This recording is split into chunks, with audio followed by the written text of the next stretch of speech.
Hello guys! Hello Scorpio! Welcome dito sa aking channel, Kapalaran 888 Scorpio. Alamin natin kung anong messages, vibration, gabay energy para sa lahat. Ito ay general reading, so pwede kang makaresonate. April 2025 general monthly reading para sa lahat ng Scorpio. So, I hope na makaresonate ka dito, Scorpio. Okay, first card mo, Scorpio, is Titanium Rainbow, multi-facet. Dito sinasabi ng baraha sa'yo na for the month of April, kung ano man ang sitwasyon na pagdaanan mo, wag kang padadala sa emotion mo kasi maraming layers yan eh. Like parang sinasabi ng, pag may nakatagpo ka, pag may nakatagpo ka this month ng April 2025 na tao or sitwasyon na parang feeling mo aggravated ka, mabilis kang magalit, na trigger ka, isipin mo na lahat tayo dito sa mundo, araw-araw may pinagdadaanan tayo. Like sa sa bus station, sa airport, makikita mo na sobrang ang iinit ng ulo ng mga tao. So understanding, kailangan nating maintindihan, Scorpio, na lahat tayo dito sa mundo ay mayroong pinagdadaanan na problema araw-araw. Pwedeng yung iba gutom, pagod, puyat, wala pang tulog or may mga problema sila sa kanilang pamilya or health. Okay? Okay, Scorpio. Tingnan natin kung ano pa ang message ng parcel. So, this deck is parang sagot to sa kung ano man ang tanong mo. Magtanong ka muna sa sarili mo, pumikit ka, and yung sasagot sa'yo dito sa barahan to, ito yung message na sasagot sa'yo. Okay, Scorpio.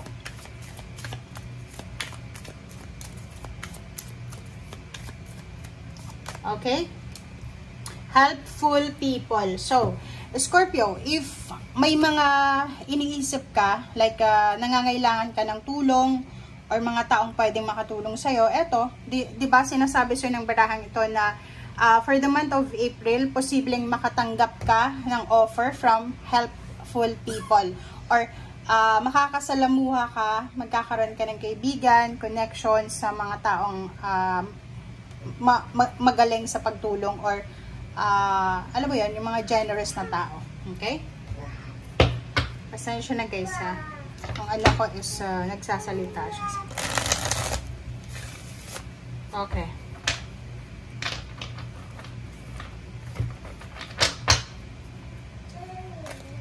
Okay, Scorpio. First card natin is Knight of Earth. So, Knight of Earth is all about money. So, expect mo na to na may offer, may paparating. It's either loan, it's either payments, payouts, sweldo, salary, inheritance. Pwedeng kung ano man yan na financial help or financial windfall ang posibleng darating. Okay? Next is Justice. Wow. So, yung contract na to, ito yung contract. It's either contract signing, it's either karmic justice contract. Pasensya na, yung kasi ginagaya. Okay, so Knight of Earth, sinasabi ng barahat sa'yo dito na this month of April, posibleng ikaw ay makatanggap ng financial contract, karmic justice, karmic contract, pera, diba? So, may mga, kung isa kang business person, pwedeng maraming kontrata ang i-offer sa'yo for this month. And if naman empleyado ka, sinasabi ng baraha sa'yo dito na maraming renewal, bonuses, payments na pwedeng dumating sa'yo or ibigay sa'yo. And number 6, the lovers. May mga offer dito ng kasal, offer ng stability, offer ng commitment. If you're single, posibleng makatagpo ka sa buwan ng April na financially stable na individual.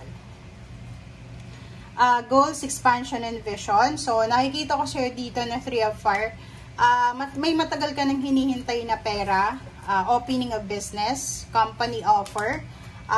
Kung ano man siya, na matagal mo nang hinihintay, ay posibleng matanggap mo siya this month. Okay? So, 10 of Air, recovery. Like, may mga reconciliation, apology, recovery. Mayroong mga pain and heartaches na makaka-recover ka.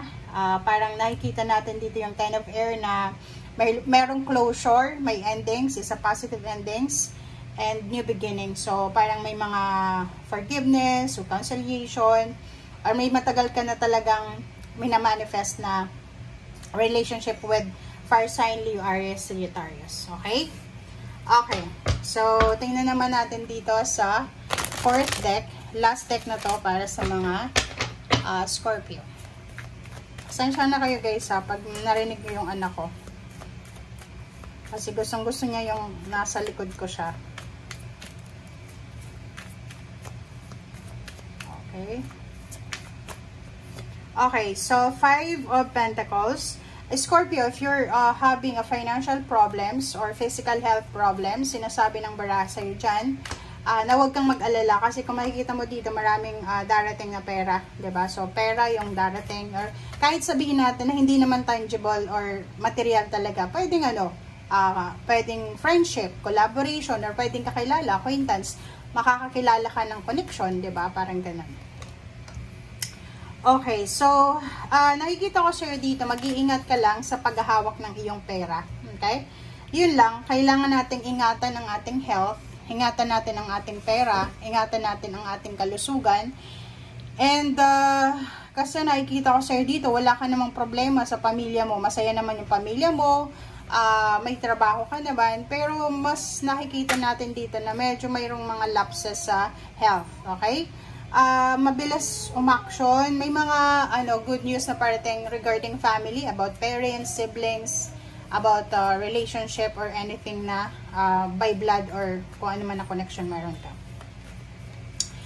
May mga good news about pwedeng invitation, about kasal, about birth of baby, parang ganun, baptism, birthday, anniversaries or anything. Okay. Yung iba sa inyo dyan, if you're in a restricted relationship, if you're in a restricted na parang sinasabi natin na anong tawag dyan, kontrata, kasi may contract dito. Kung makikita mo dyan, sinasabi ng barahan na may good news na paparating sa'yo. So, halimbawa, yung kontrata mo, napaka-strict.